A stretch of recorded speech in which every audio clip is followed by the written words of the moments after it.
Welcome back, everybody, to a new thought session and a session of discovering and exploring new ideas to help us get closer to our best self and the version of ourselves we want to be.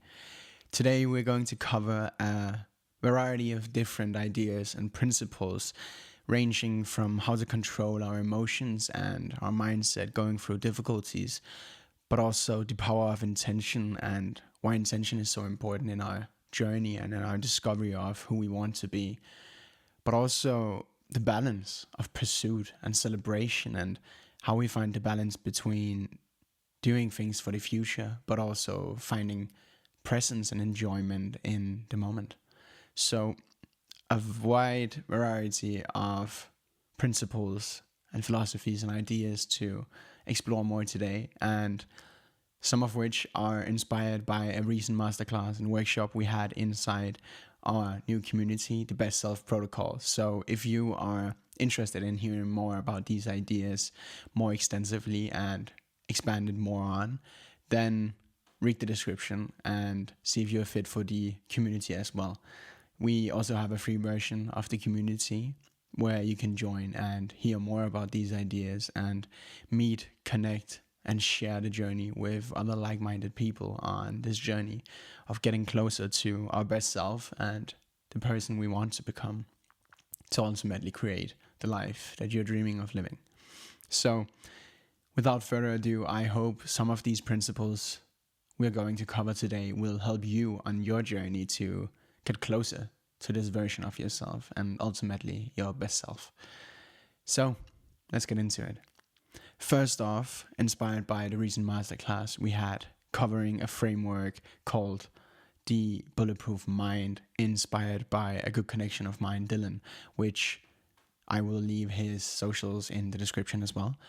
This is the idea that we have certain sections that we can control in our life, and you're probably familiar with the idea of the circle of influence. And this idea is beautifully described through the philosophy and the principle or idea of the locus of control. And the locus is not the insect, but rather locus means a defined area. And this really means that, like the circle of influence has a defined area, which is the circle of given things that, or actions or situations that we can control, and some are outside of this circle that we cannot control. The locus of control has a similar narrative that certain things are outside of our control, and that's the main idea of this philosophy. And these ideas that are outside of our control are often the things that causes us the most worry and the most anxiety and the most stress in everyday life. But even though we are worrying and stressing over how to solve these problems and these situations or obstacles, it is often the obstacles that we cannot control and that is outside of our circle of influence. So, an amazing exercise to explore more if you're struggling with having situations that you find a need to control, even though your influence is perhaps limited. You can ask yourself if this situation really is within your control. And when you ask this question, I want you to be very honest with yourself, because often we also find ourselves wanting to control things even though they are outside of our circle of influence. But if they are truly outside of our circle of influence, and of course that's a balance as well, right? What is the extensiveness to which is inside of our control, and what is it without or out of our control, right? But the main idea is that you will be able to tell in this situation, and if you are in doubt or and are unclear if this is a situation of control or not, you can probably always do a little bit more, or you simply have to accept that it's outside of your control. But returning to the idea and asking the question of, is this really inside of my control? If it is within your circle of influence, then ask yourself what you can do about it. And when you find this answer, you ask yourself if you're willing to do something about it, right? If you can do something about it and you're willing to do something about it to change this situation, right? You can do so. But if you can do something about it, but you aren't willing to do something about it or to change the situation or experience, then in theory you have no right to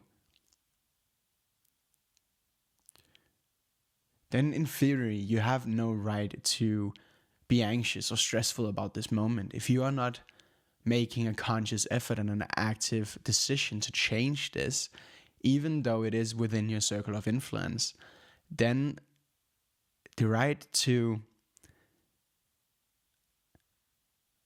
I'm really looking for the word here, and of course this happens once in a while, but if it's within your circle of influence and you are not able to do anything about it, or you are able to do something about it, then why are you not doing something about it? If it's causing stress, anxiety, or sadness even, if it's an uncomfortable moment, right? Then why are you not doing something about it? And if you are in a situation where you are able to do something about it, but you are unwilling to do so, right? You lose the right to complain about it. Because it is the complaining that causes the stress. It is not the outcome or the situation or whether or not you can actually act on the situation, but rather the complaining and the dissatisfaction you have in the situation, right? And that's one way to let go of this dissatisfaction that you're feeling in the moment, right? But on the other hand side, if you are in a situation that you cannot change or is outside of your circle of influence and you have no influence over the situation, then why are you dissatisfied with it, or why are you complaining about it, right? There's nothing to do about it. So this is the general idea of the locus of control, the circle of influence, that which is within the circle of influence you can do something about. And if you're willing to do so, you can do so, and you can overcome this obstacle. But if you're unwilling to do so, right, you lose the need, or you lose the right to complain and to be dissatisfied, because it is within your control and your responsibility. So furthermore, if it's out of your circle of influence, there's nothing to do about it at all, right? So there's no need to worry, to stress about this situation, because you cannot control it. It is outside of your control. And this is where we get to the next point, which is how our perspective is really what shapes our reality. And this still goes under the idea of the locus of control, because even though some scenarios or situations might be outside of our control and might for you be dissatisfactory, nothing is inherently really positive or negative, right? There's an event or an occurrence, but what makes it either positive or negative is really your perception of it. So, for example, if you were going outside for a run or for a walk in the beautiful nature, but it is raining, and you at once see the connection between rain and sadness, right? You would be inclined to think that this rain would make the walk or the run not so enjoyable, right? But are you able to change that it's raining or not? No, you are not. So in this situation, you can be dissatisfied with the situation, right? But it is also a challenge to change something within you, to change your perspective and your perception of the reality and change your reality. Because although it might be raining in reality, it doesn't have to be a negative experience. It can be positive. And you can look on the flip side, right? Maybe it was not the walk or the run you were hoping to, but instead of a beautiful walk outside in the sunshine, you're now forced to bring an umbrella, right? Maybe you're on a walk with a good friend or a loved one, and this umbrella forces you to stay closer together. Maybe you're under the same umbrella, and without even realizing it or it being intentional, the rain has forced you and your significant other on this walk to be even closer and to change the experience of the walk. And that is the idea that even though the event or the circumstance might be negative in your point of view or your perspective, nothing is inherently negative or positive. It is only what thinking makes it so and what your perception of it really is. So, an amazing challenge is in situations or events where it is outside of your circle of influence and might bring you dissatisfaction. You can change your perception of the reality and thereby change your reality, because reality is what you make it to be, and your reality is really what you think, because what you think causes an emotion and your emotions causes an action, and your actions is what causes your reality and the outcomes. So by thinking differently about the rain, you can cause a different emotion. And by having different emotions, you can act differently. And this way you can start to alter reality to how you want it to be, despite the situation or event being either within or outside of your circle of influence. And this is a philosophy and an idea, principle that has greatly shaped my life and my way of thinking in scenarios where you have no control seemingly, but you have the ability to always control yourself in any given scenario. And that is really the superpower of our minds, that we create our reality with our minds. And yet another reality that we are creating with our minds, which is the next point on our list I wanted to touch on today, is the story we tell ourselves about who we are. Because humans are inherently made up of stories. Everything we do and everything we believe and everything we think is inherently made out of stories. Because as we just spoke about, there is inherently no reality, but only what we make it to be, right? So reality is what we believe it to be. And that is a story. A story is fiction, right? So our reality is a story that we tell ourselves that reality is. And therefore, who we are becomes the story that we tell ourselves about who we are. And like with any story and like with any book, movie, and other fictional story, you can change it, right? You might not be able to go back in time and to change the previous chapters, but you can always rewrite the future ones. You can always change it going forward.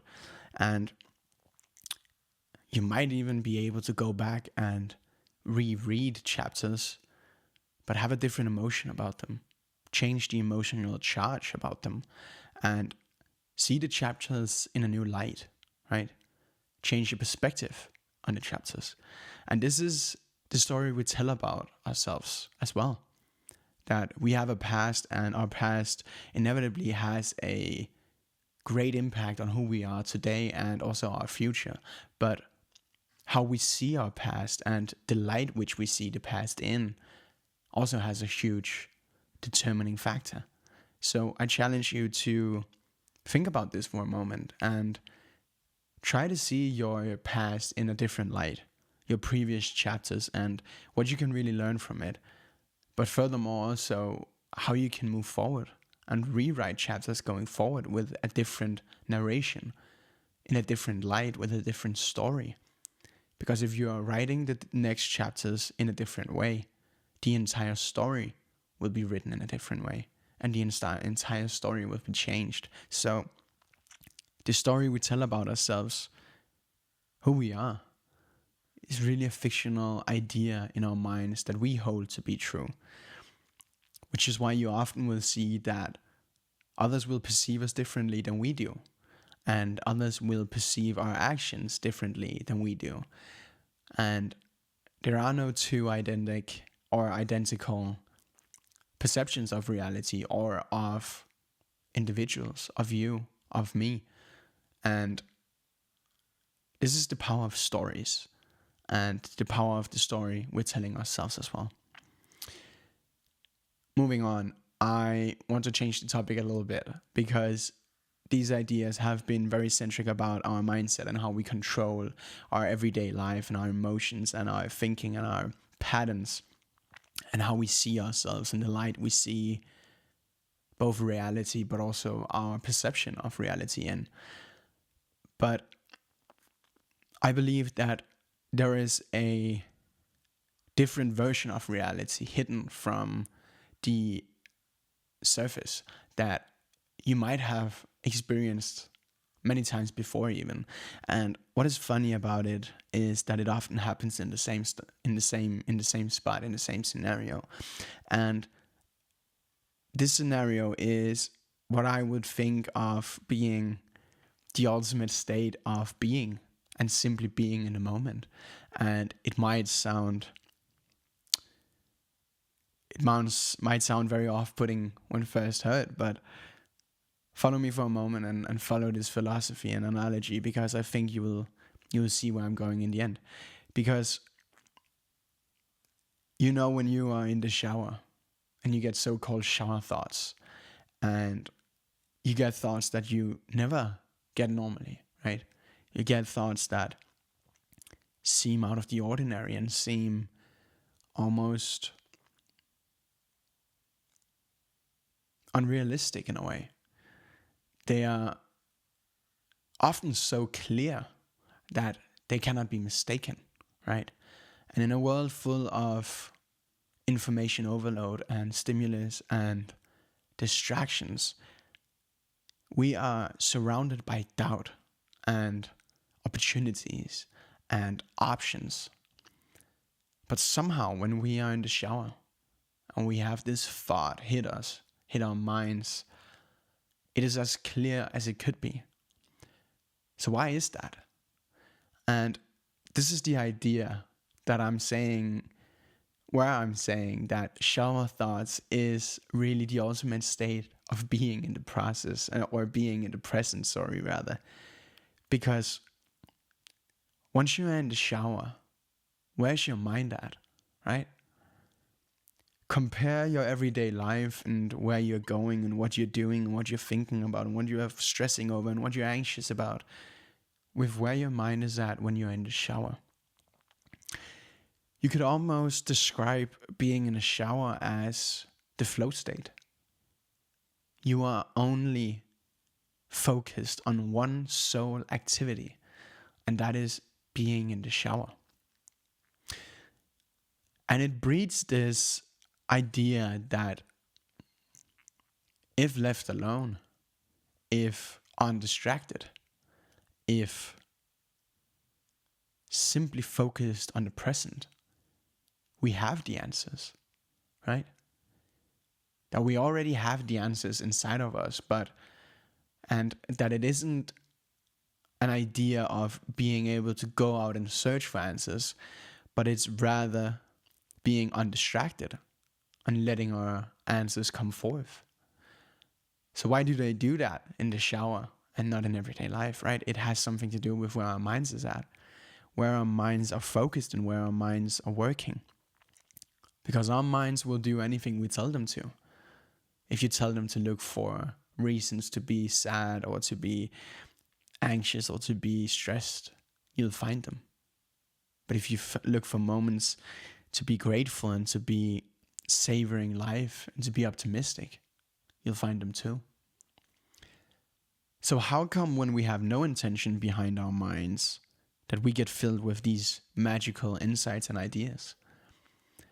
It's a truly special phenomenon that I urge you to take note of and to think about, and hopefully see the idea that taking a shower and being solely submerged in that action can be compared to that idea of being in a state of flow or a meditation, right? Meditation is truly being in the present. Meditation is not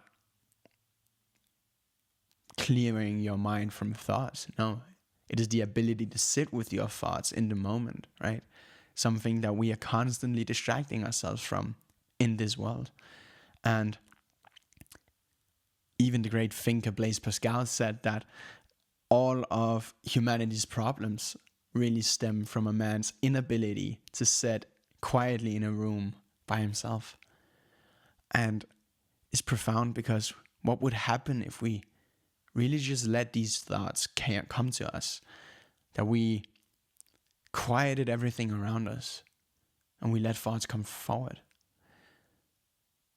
I beg to believe that in the beginning of this, you would have a lot of thoughts because they've been suppressed for so long.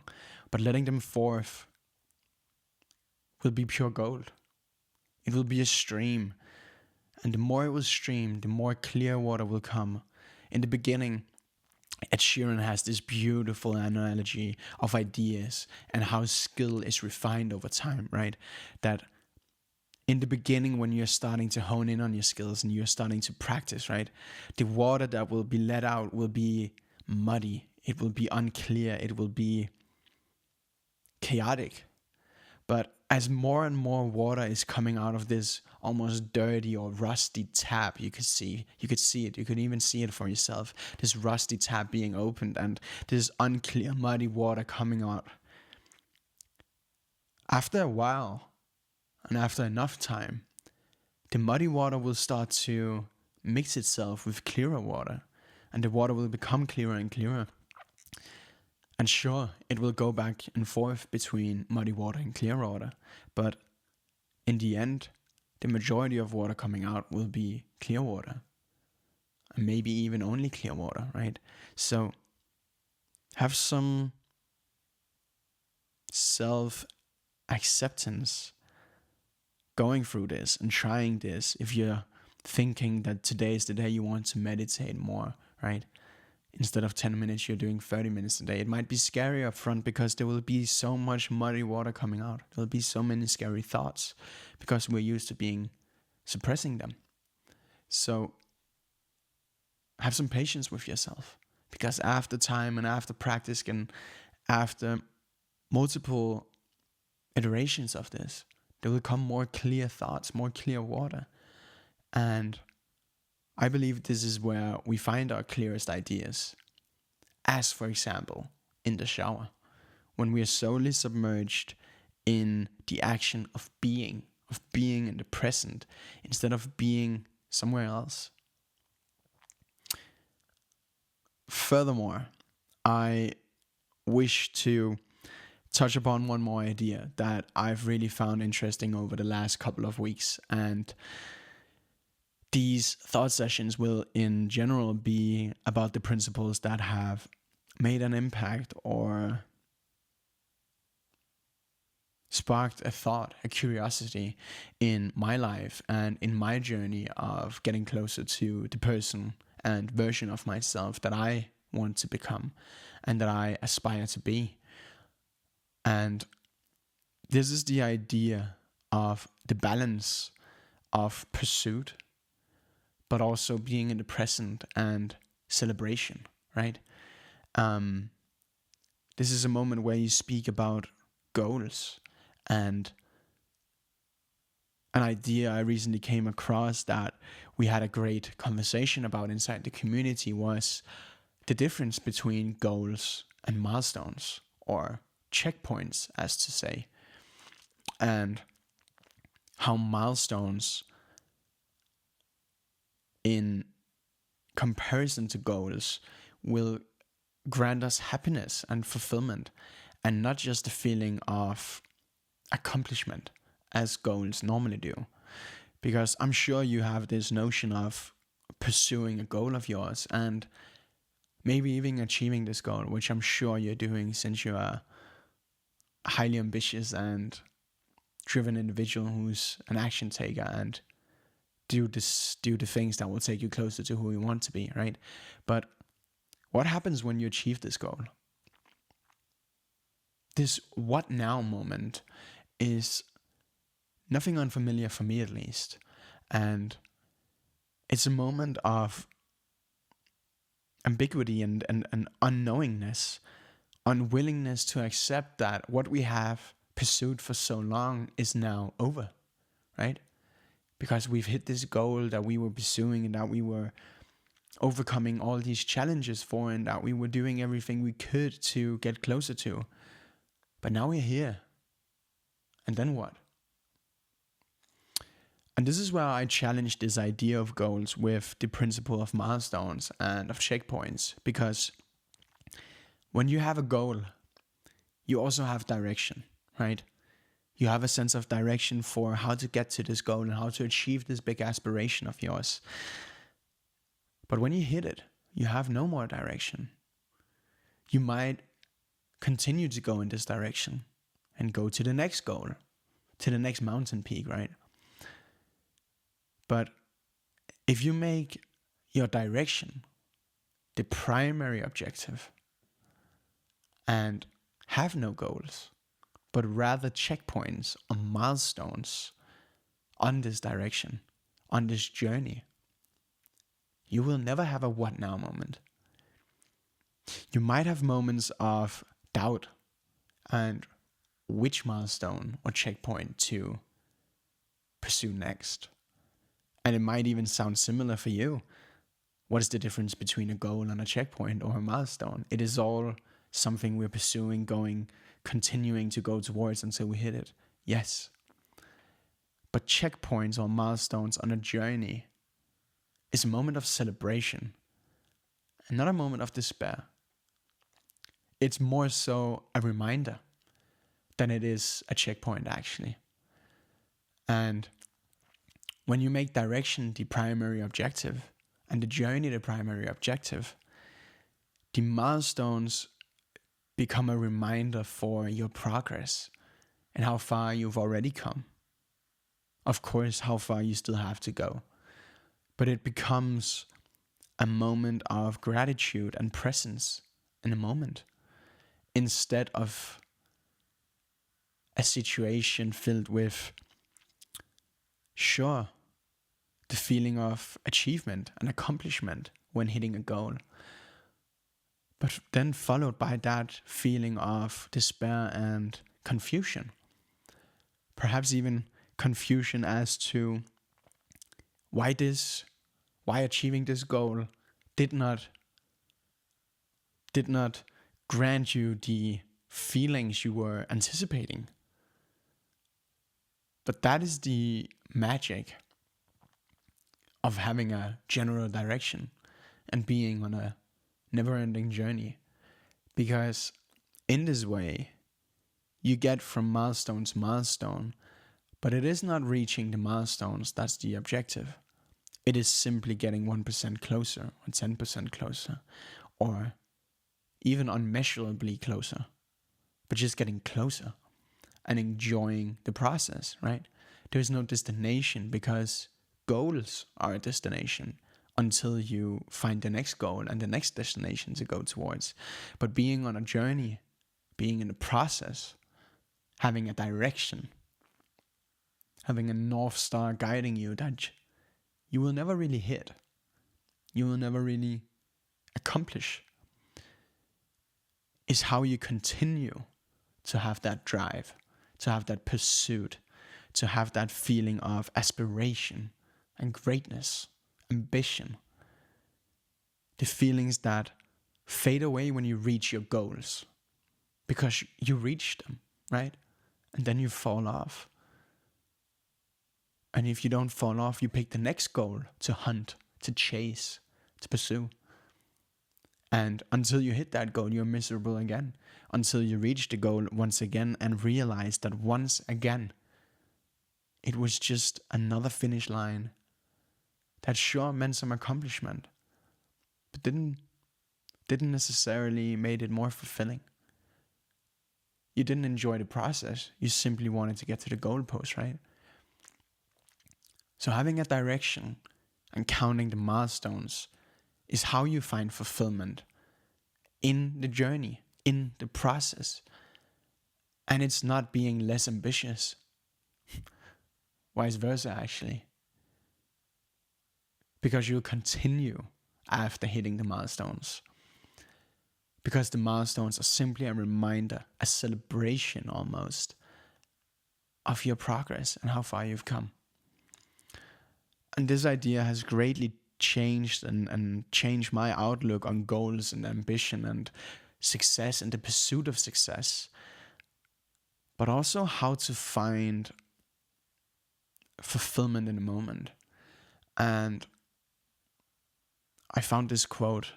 I created this quote months ago, and it's been sticking with me a lot since, because I think it encapsulates this idea and this balance between pursuit and being in the present so well. And it goes something like, to, in the pursuit of happiness, not forget the joy of the journey, right? That while pursuing happiness, pursuing success, goals, or the direction, that we shouldn't forget the joy of simply being in the present. I'll leave the quote down below, correctly written out, but I hope you get the idea. And with that, I want to wrap up this thought session, and I hope these ideas will help you on your journey to find more balance between being the best version of yourself in the future, but also already being that person, and every day focusing on closing the gap between who you were and who you want to be. Because it's not a goal, it's a process. And on the way and on the process and on the journey of being this version of yourself you want to be, have milestones, have check-ins, have celebrations of moments of gratitude where you recognize this progress you've made. Because I know you've already made tremendous progress. And I know that you know that more progress and more goals won't necessarily make you happier. The joy is found in the process, right? It's found by embracing the process and enjoying the process. So enjoy the process and embrace it. And if you want to be part of a community sharing this perspective, these ideas, and insights on overcoming the struggles that we will meet on this journey, then read the description below and join the community to become your best self. That's been all for today, and as always, I'm rooting for you.